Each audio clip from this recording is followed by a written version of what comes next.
नमस्कार दोस्तों, ocean network में आपका स्वागत है। मैं हूं ओमकार चौधरी। मूल विषय पर आने से पहले दो घटनाओं का उल्लेख करना मैं जरूरी समझता हूं। 1 दिसंबर 2023, अब भी दिसंबर में ही हम बात कर रहे हैं, लेकिन ये 2024 है और जिस घटना का मैं जिक्र कर रहा हूं वो दिसंबर 2023 की है।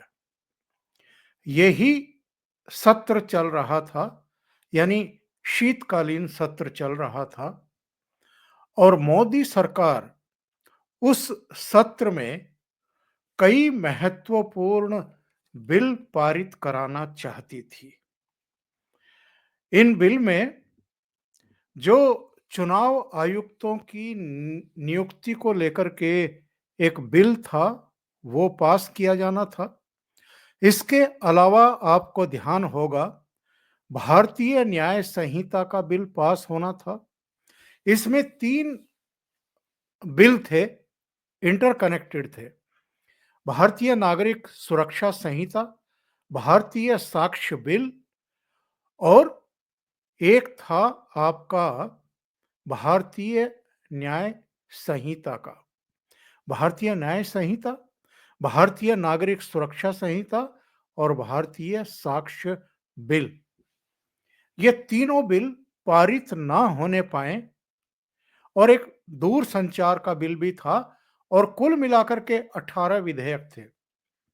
लेकिन ये जो न्याय संहिता थी, भारतीय न्याय संहिता थी, इससे जुड़े हुए तीनों बिल आईपीसी और जो दूसरी आपकी संहिता है, जो अंग्रेजों के जमाने से चली आ रही थी, उनका स्थान ना लेने पाए, इसलिए विपक्ष संसद की कार्रवाई नहीं चलने दे रहा था।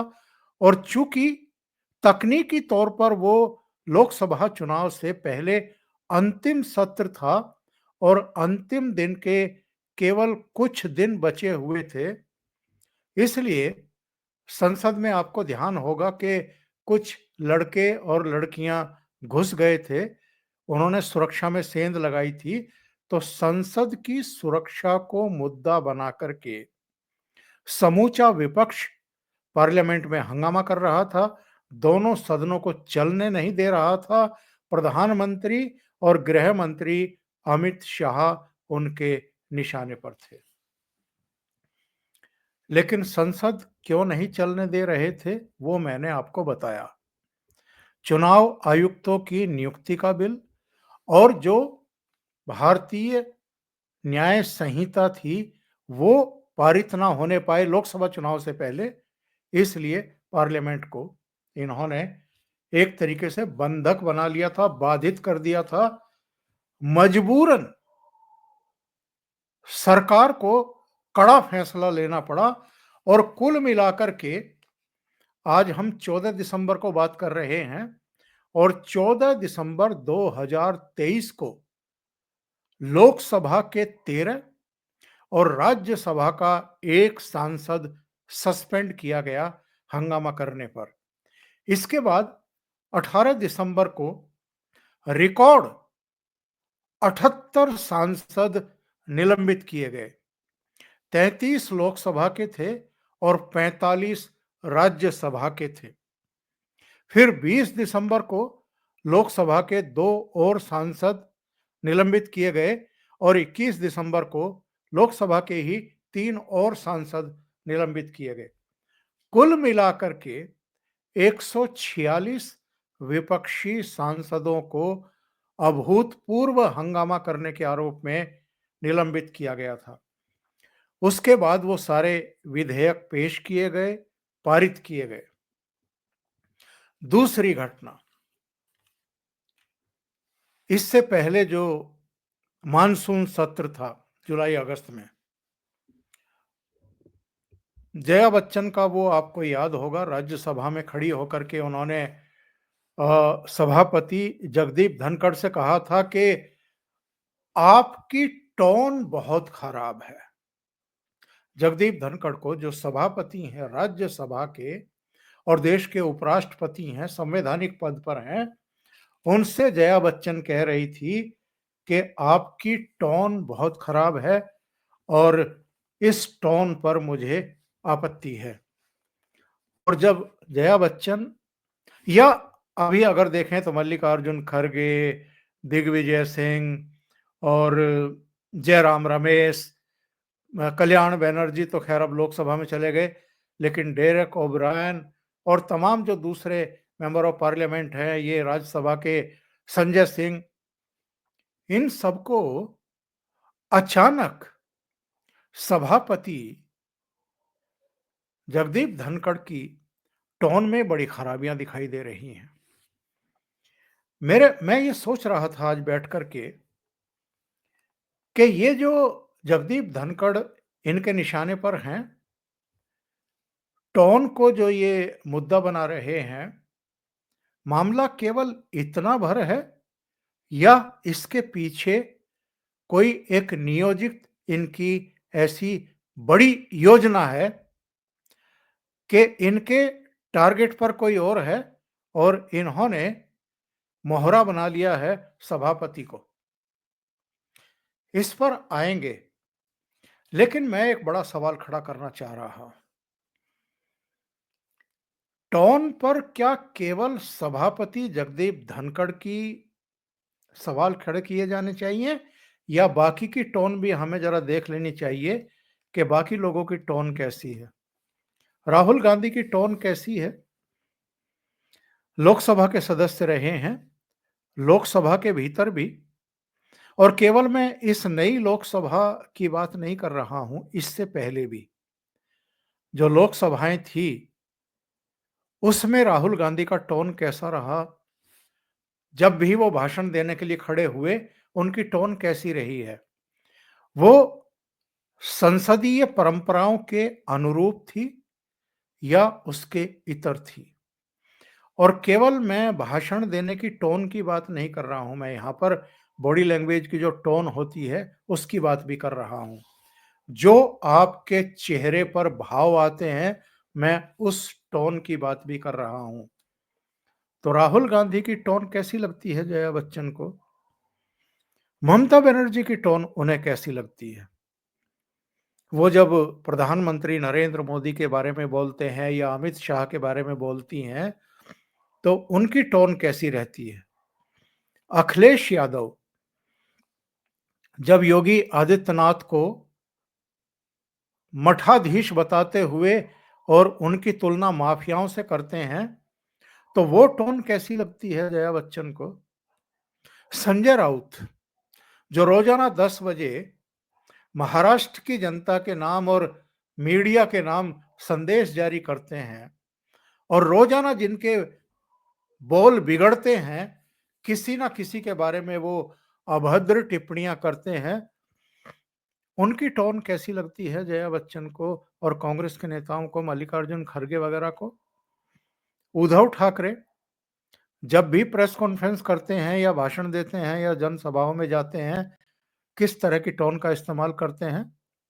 मणिशंकर अय्यर जब उनको मौका लगता है तब वो किस तरह की भाषा में बात करते हैं और क्या-क्या कहते हैं?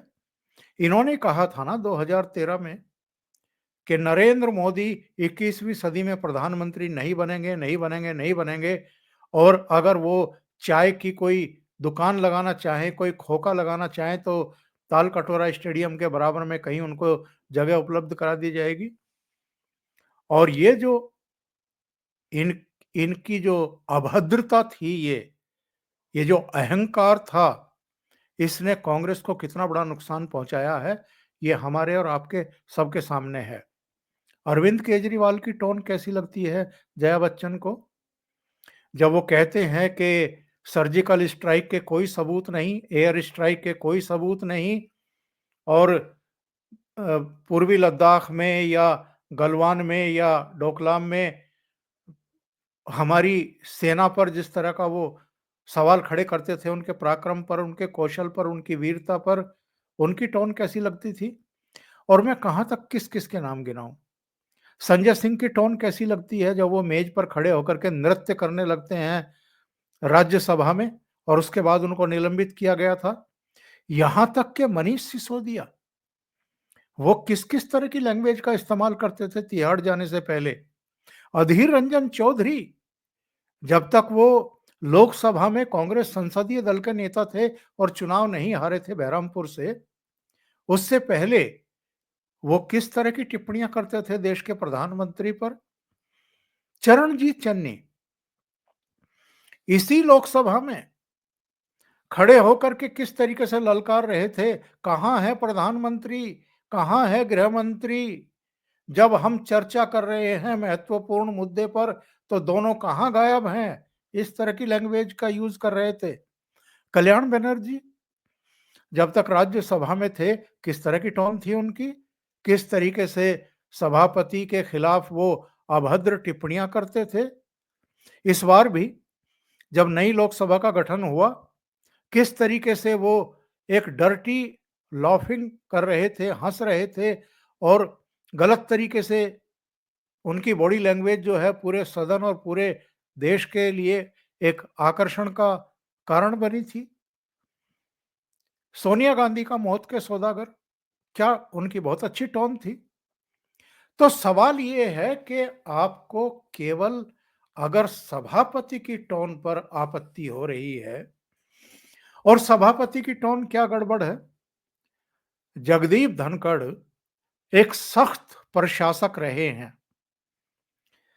वो जयपुर राजस्थान हाई कोर्ट के बार एसोसिएशन के भी प्रेसिडेंट रहे, वहां वो एमएलए भी रहे, वो मेंबर ऑफ पार्लियामेंट भी रहे, वो चंद्रशेखर सरकार में केंद्र में मंत्री भी रहे, वो पश्चिम बंगाल के राज्यपाल भी रहे और राज्यपाल रहते हुए ममता बनर्जी को कभी वो फूटी आंखों सुहाए नहीं। उसके बाद प्रमोट होकर के यहां दिल्ली आए। प्रधानमंत्री नरेंद्र मोदी ने बहुत सोच समझ करके ही उनको उपराष्ट्रपति बनाया, ताकि राज्यसभा को किसी तरीके से ये जो नृत्य होते हैं टेबल पर चढ़ करके, इससे मुक्त कराया जा सके, नियंत्रित कराया जा सके सांसदों को, पॉलिटिकल पार्टियों को। और जब जगदीप धनखड़ ने नियंत्रित करने की कोशिश की, तो देखिए जया बच्चन क्या कह रही थी अगस्त में, आपकी टोन ठीक नहीं है। जया बच्चन की टोन ठीक रहती है जब वो अपने परिवार के साथ निकलती है कहीं किसी फंक्शन के लिए और कैमरा पर्सन अचानक उनकी तस्वीर लेने की कोशिश करती हैं, तो उनकी टोन बिल्कुल ठीक रहती है। अपनी टोन पर उन्होंने कभी गौर किया कि उनकी अपनी टोन कैसी रहती है, और वो अगस्त में किस तरह की लैंग्वेज का प्रयोग कर रही थी, किस तरह की बहस कर रही थी सभापति जगदीप धनखड़ के साथ।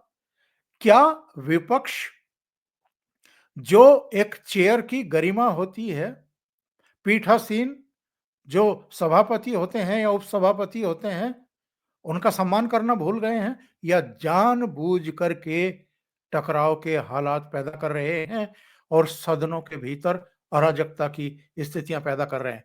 ये लोकसभा में भी हो रहा है, डेलिबरेटली हो रहा है, और राज्यसभा में भी हो रहा है।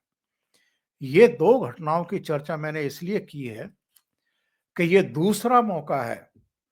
इस बार 60 सांसदों ने सिग्नेचर किए हैं जगदीप धनखड़ के खिलाफ अविश्वास प्रस्ताव पर। और इनमें कौन कौन है, किन किन दलों के मेंबर ऑफ पार्लियामेंट हैं। कांग्रेस के हैं, टीएमसी के हैं, आम आदमी पार्टी के हैं, समाजवादी पार्टी के हैं, डीएमके के हैं, सीपीआई और सीपीएम के हैं, आरजेडी के हैं। इन सारे दलों के सांसदों ने जगदीप धनखड़ के खिलाफ, सभापति के खिलाफ अविश्वास प्रस्ताव पर सिग्नेचर किए हैं।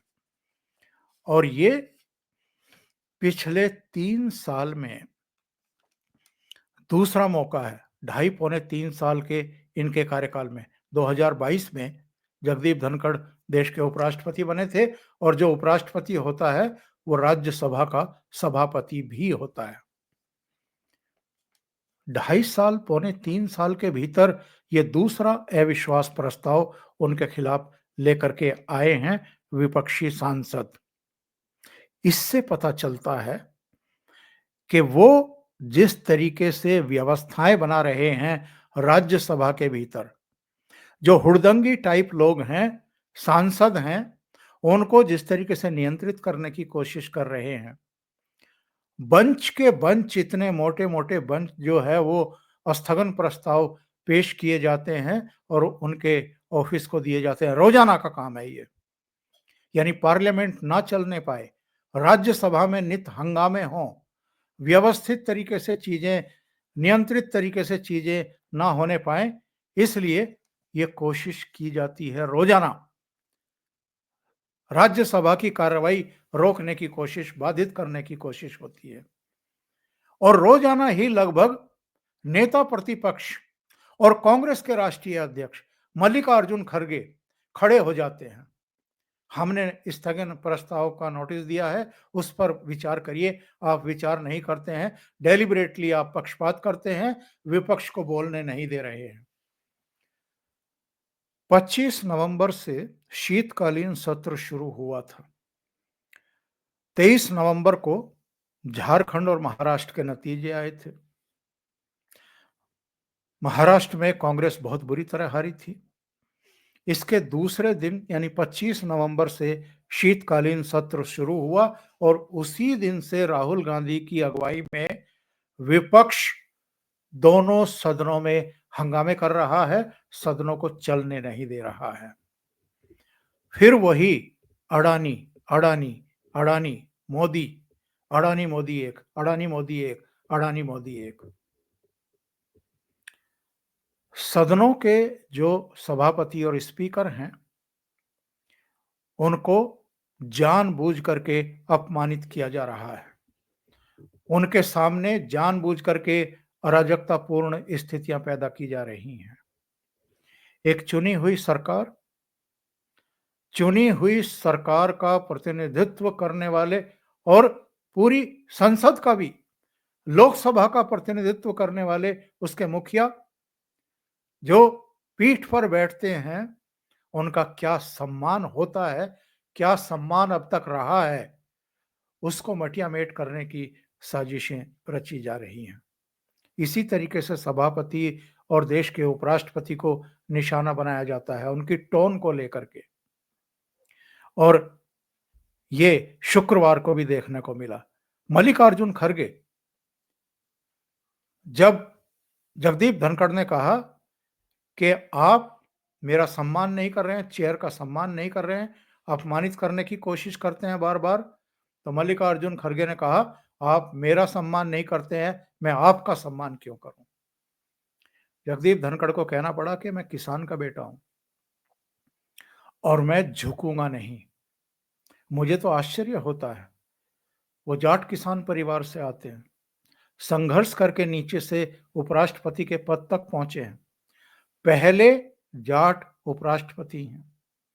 और जो जाटों की ठेकेदारी लेकर के राजनीति करते हैं अलग अलग दलों के नेता, इनमें भूपेंद्र सिंह हुड्डा से लेकर के और किसानों की राजनीति करने वाले राकेश टिकैत तक सब हैं। सबकी जुबान पर ताला क्यों लगा हुआ है?